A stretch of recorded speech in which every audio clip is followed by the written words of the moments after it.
What do most ultra rich people say around why they can't own that they're uber wealthy by speaking about it? I think there's a part of it that is, if I acknowledge it, then I'm different than other people, and they don't want anybody to think that they think they're better. Really? Yeah. I mean, I'm that way, man. I don't want anybody to think that because I drive a certain car or fly around in my jet that I think I'm better than you.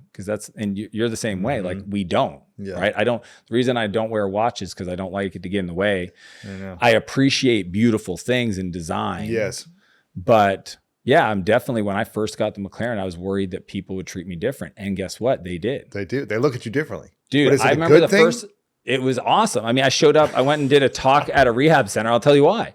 So I pull up to go, I do a lot of work with troubled youth, and every kid immediately, like, they want to know what I have to say. Whereas before I'd show up in whatever car and then they'd be like, who is this guy? Isn't that fascinating? So, perception is reality.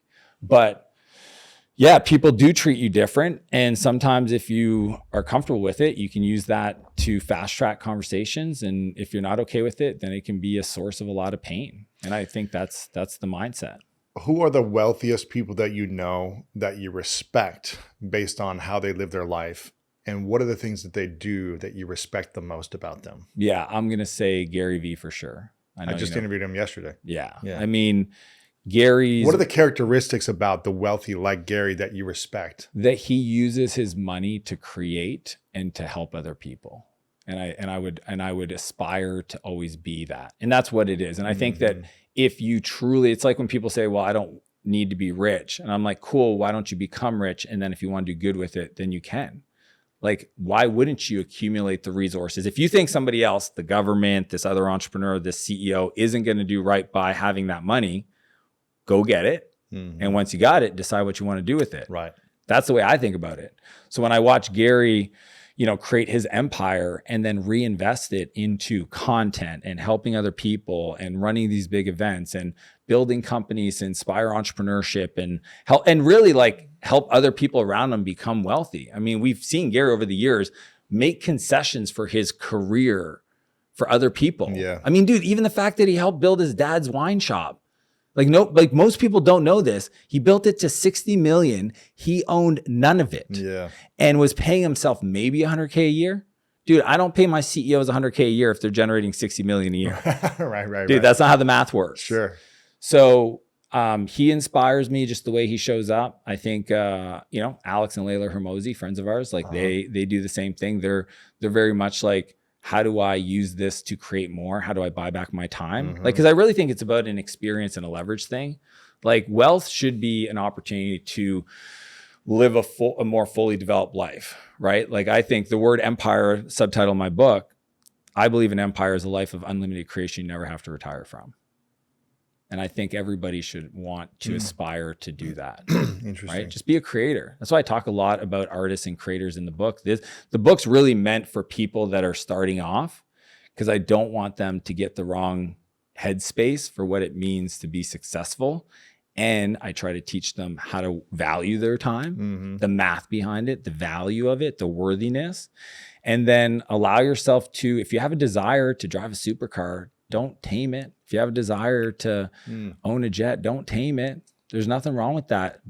Live in a beautiful home. I think the number one thing you could ever do for somebody else is inspire them to live a bigger life. And you don't inspire people by playing small. And to add to that, though, what is the difference between inspiring people and showing off? It's the intent. Think about it. Money is an amplifier. That's it. It's not good or bad. It's like a fork. A fork can be used to hurt somebody. It can be used to nourish somebody. It's a tool. That's it. So some people buy the Rolex because they're trying to fill a hole that says, I'm not enough. Maybe this will make me feel worthy of that affection. Other people get it because they understand the history, and from a engineering point of view and a story, maybe if their grandfather had one, they want to wear it as a reminder of that. Or, and it could be like, this is the cool part, is that it's not necessarily the thing, it's the story behind the thing. Isn't that fun? Like, that's why I help people kind of rewrite their money stories.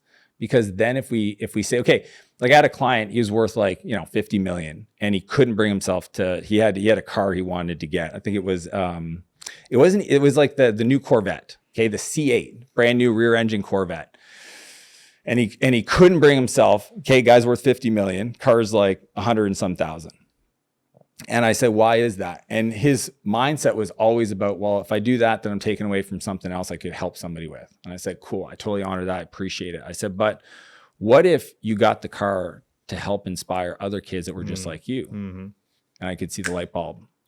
And he goes, oh. I said, so talk to me about what I saw the math click. And he goes, well, if I got the car, then I could use it for charity rallies, and I could do it. I could go to schools, and I could like go to car shows. And I go, now we're talking. See, if you have a thing, a house, and you don't host people there, right? You have a company, but you don't allow the resources to be leveraged by your team to do good. You have money, but you just try to hoard it and keep it in one spot and not use it to create experiences for yourself. That's where I think people get prisoner of money. And here's the thing, and I got this from one of my friends. I really like the way he framed it. He said, it doesn't matter how much money you have, 100,000 or 100 million. He said, if money is the primary decision, you make a decision, you're a prisoner. Mm-hmm. Said money needs to be a consideration, but it can't be the primary reason. Why you do something, why you create something, make something, start a business. It has to be a consideration. It has to be. You can't just say, I want to do this, but I may make no money. You have to be thinking about the money as well. How much do you think about the money versus the impact when you're making a decision? Exactly. How much should you I think impact should be at least 50%. Uh-huh. I think the money should almost be, let's not be wasteful. But I think we should listen to our heart and say, that's what I feel called to do. Mm-hmm. If you feel called to, charter a boat and invite all your friends on it to create a magical experience, I think that is a beautiful thing. And economically, it might make no sense. Calling my dad and sharing with him some of my travel stuff I'm doing, he for sure would go, wasteful, makes no sense. Why would you do that? But again, different mindset, right? He had a belief that money didn't grow on trees and there was a limited supply. I have a belief that to the level I'm creative and resourceful, it's unlimited. Let's go. I Dude, like that. But that's true because you've experienced it. Yes. Right? To the degree that I can create opportunities for people or feel a certain way, then all of a sudden I attract it into my life. Then I need to show up and always, that's why the desire to help other people should be at least 50% of every decision because it's actually a better way to live.